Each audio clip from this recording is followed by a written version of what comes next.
Hi, this is Brian. Welcome back to another Optimize video. Today we're going to talk about how to optimize your Stoicism with more wisdom in less time. Stoicism is one of my absolute favorite subjects. I would say Stoicism as part of ancient wisdom and my major influence in ancient wisdom, plus positive psychology and modern science. Ancient wisdom, modern science, Stoicism, positive psychology, my two favorite subjects.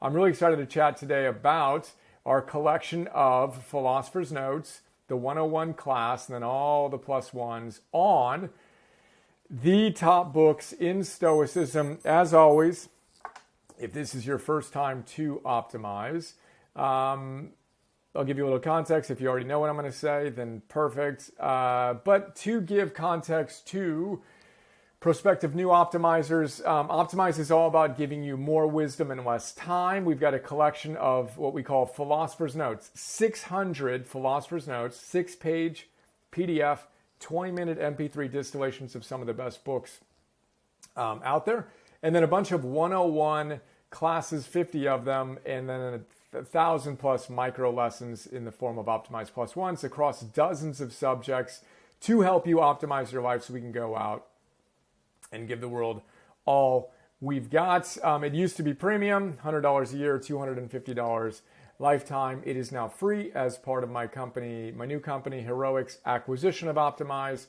So check it out. No credit card required, no strings attached, no ads, no spam.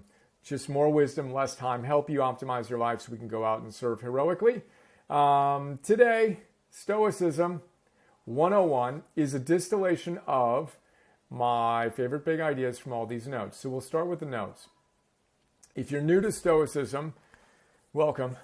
I highly recommend you check it out. Stoicism is much more influential than you may think. We talk about this fact in Donald Robertson's brilliant book called The Philosophy of Cognitive Behavioral Therapy. So cognitive behavioral therapy is one of the most effective forms of therapy.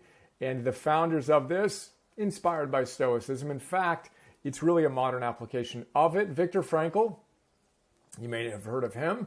Man's Search for Meaning, practicing Stoic, influenced by Stoicism, etc. So, Stoicism has four primary players you need to know about. We talk about, actually five technically. We talk about four of them in Stoicism 101. The founder, Zeno, we don't have any of his writings preserved. But then there's Marcus Aurelius, Epictetus. Marcus, of course, wrote Meditations. I happen to read this book on the Danube of Hungary, near where he actually wrote to himself.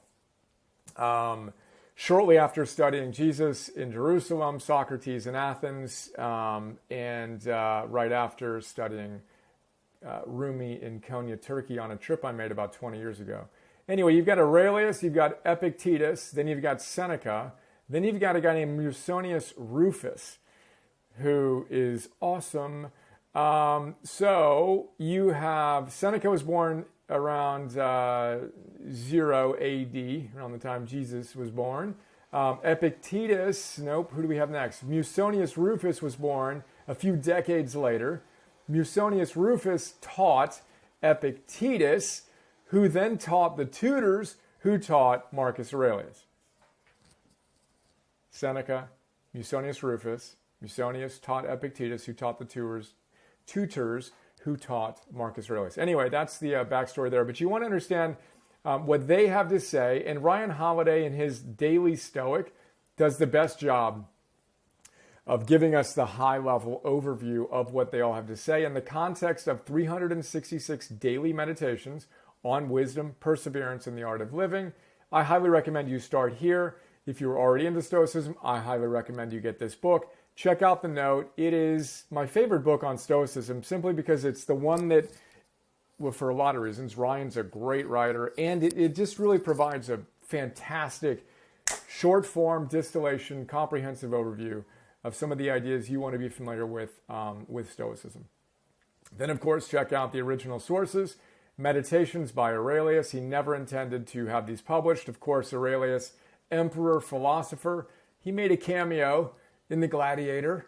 Wise human being. My favorite leader. I've got him back there. heroic portrait. That's Marcus Aurelius. My favorite teacher is Epictetus. Epictetus, check out the notes on the Enchiridion and Discourses. He delivers his philosophy with an intensity that I absolutely love. Challenging his students playfully yet just unapologetically. Let's go. What are you here for? If it isn't to respond to life's challenges today. And he says, I'm tired of talking about heroes in the past. You be the exemplar that I could point to. The one who practices your philosophy with an intensity that makes us all proud. Love Epictetus. Seneca. Epictetus' story is fascinating. He is a former slave who was freed, who then became one of the era's leading philosophers, and again, one of the most influential men ever. You look at his fingerprints on not just Marcus Aurelius, but on the cognitive behavioral therapy movement and on so many other thinkers across time. It's astonishing to see his impact. Seneca was a fascinating guy. Super wealthy, advisor to emperors, and also very, very wise and an extraordinary writer. Letters from a Stoic was actually the first book on Stoicism I read.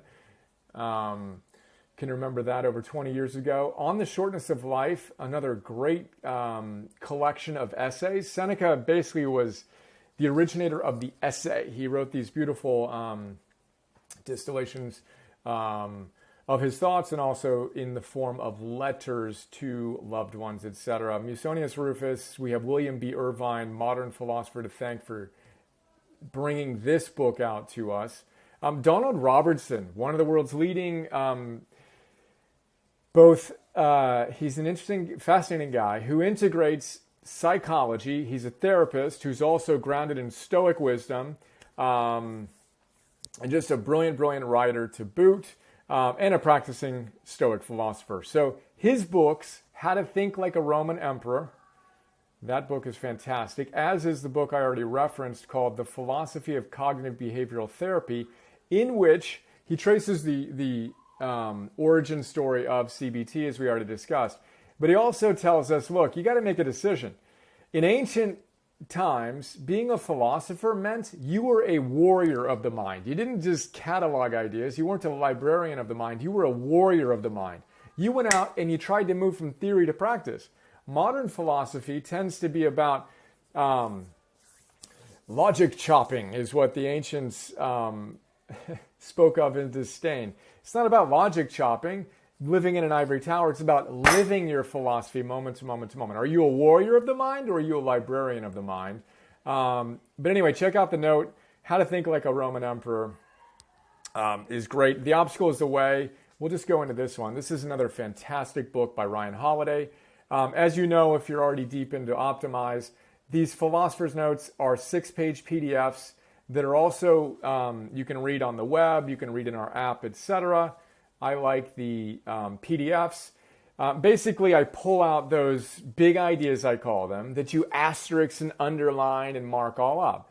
Then I pull them into this PDF and on the site, and I connect them to other ideas, and I challenge you to actually go out and live these ideas now. This one's packed with a bunch of great ideas. That's the Philosopher's Note. Again, Ryan Holiday, great thinker. If you haven't checked out thedailystoic.com yet and you're into Stoicism, you will thank me. Go check it out. The Daily Stoic. He's got something called the Daily Dad as well. I don't get any newsletters, but if I did, I would read those two on a daily basis. What else? Pierre Hadot is a French scholar, brilliant thinker. This is more of a deep dive. The Inner Citadel on the Meditations of Aurelius. Check out those notes. How to Be Free. So then we've got Hadot, who's a leading 20th century Stoic scholar. We've got A.A. Long, who's at UC Berkeley. Brilliant, brilliant thinker, who basically takes Epictetus's Enchiridion and gives his take on it with his translation. Another great book. How to Be a Stoic. Massimo. I'm not even going to ruin your last name this time around. Great, great book. Love it. Check that out. And then The Practicing Stoic by Ward Farnsworth. Farnsworth is the dean at the University of Texas Law School, which I'm pointing to about 30 minutes from me. Brilliant thinker who organizes Stoic thinking across different lines the way you'd expect a very logically coherent dean of a law school to do so. Fantastic book. I really like that note as well. William B. Irvine is another practicing Stoic who's also a professor. He's written a couple of books we featured. The Stoic Challenge is great. James Stockdale, another great practicing philosopher and war hero. We look at some of his wisdom and thoughts of a philosophical fighter pilot, Courage Under Fire. Highly recommend both of those. Back to Ryan Holiday. Ego is the enemy. Stillness is the key. Broader themes, but also touching on Stoic ideas. Then we've got another William B. Irvine book, A Guide to the Good Life. Tom Morris, one of my favorite teachers. He's got some great wisdom. Viktor Frankl, I already mentioned, practitioner of Stoicism, Man's Search for Meaning. Very interesting to read that book and note through the lens of him practicing his Stoic philosophy. Another Tom Morris, couple of books. And then we've got the plus ones. We have a lot of plus ones on Stoic ideas. And again, these are short form, 2, 3, 4, 5 minute distillations to help you get in and out, etc. My son joins me on a couple of these. I love teaching Emerson Stoicism. Emerson's first name is, of course, after Ralph Waldo Emerson. We actually, when he was born, he didn't have a middle name.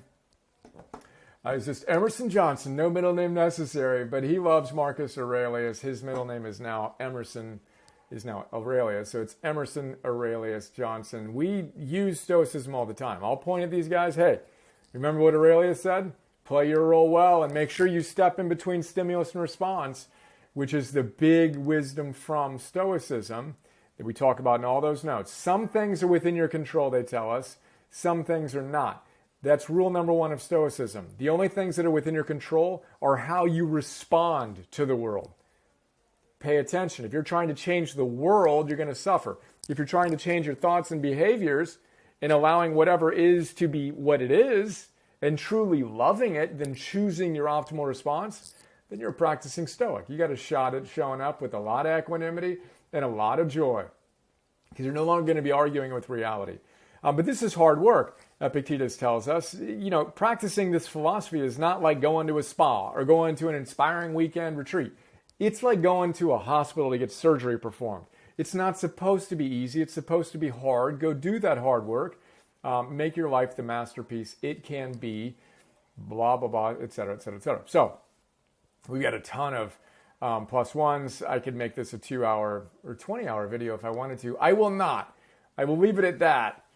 Let's see. Yes, we got a lot. This is, like I said, it's the subject that has most deeply influenced my life's work. It's also the subject in this collection that I have, I'm most proud of. This and the positive psychology, as I've shared, 2 favorite subjects. We'll actually go there next. We'll go to modern science, positive psychology in our next video. And then I'll come back to ancient wisdom and talk about some other non-Stoic ancient wisdom that we feature.